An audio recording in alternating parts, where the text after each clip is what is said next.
السلام عليكم ورحمة الله وبركاته. الحمد لله رب العالمين والعاقبة للمتقين والصلاة والسلام على رسوله الكريم أما بعد. أعوذ بالله من الشيطان الرجيم. بسم الله الرحمن الرحيم. واعبدوا الله ولا تشركوا به شيئا وبالوالدين إحسانا وبذي القربى واليتامى والمساكين والجار ذي القربى والجار الجنوب والصاحب بالجنب وابن السبيل وما ملكت أيمانكم إن الله لا يحب من كان مختالا فخورا. সম্মানিত সুন্দরী এবং আমার ভাইয়ের বন্ধুগণ, আমি আপনাদের সম্মুখে যে বিষয়টির উপরে একটি কথা বলবো উদ্দেশ্য করেছি, সেটা হলো বান্দার হক। আমাদের সর্বপ্রথম জানতে হবে হক কাকে বলে, হক শব্দটি কি এবং হক কয়টি এবং কি কি। হক এটি একটি আরবি শব্দ যার অর্থ অধিকার বা পাওনা।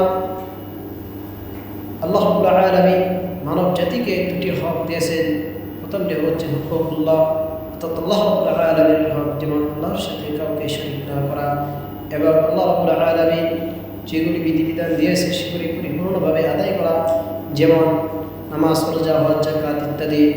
এবং দ্বিতীয়টি হক হচ্ছে হুকুকুল ইবাদ, অর্থাৎ বান্দার হক, যেমন মানুষের টাকা পয়সা, ধন সম্পদ ইত্যাদি আত্মসাৎ না করা, ইতিমের সম্পদ আত্মসাৎ না করা, ইতিমদের সাথে সদ্ব্যবহার করা, মানুষের সাথে সদ্ব্যবহার করা, পিতামাতার সাথে সদ্ব্যবহার করা।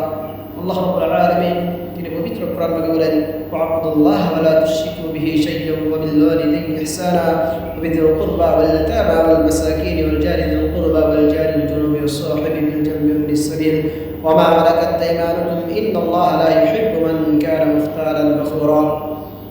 অর্থাৎ তোমরা আল্লাহর সাথে কাউকে শরীক করো না, এবং পিতামাতা, আত্মীয় স্বজন, ইতিম, অভাবগ্রস্ত, নিকট প্রতিবেশী, দূর প্রতিবেশীর সাথে সহকর্মী এবং পদচারী তোমাদের অধিকারভুক্ত দাসীদের সাথে সদ্ব্যবহার করো।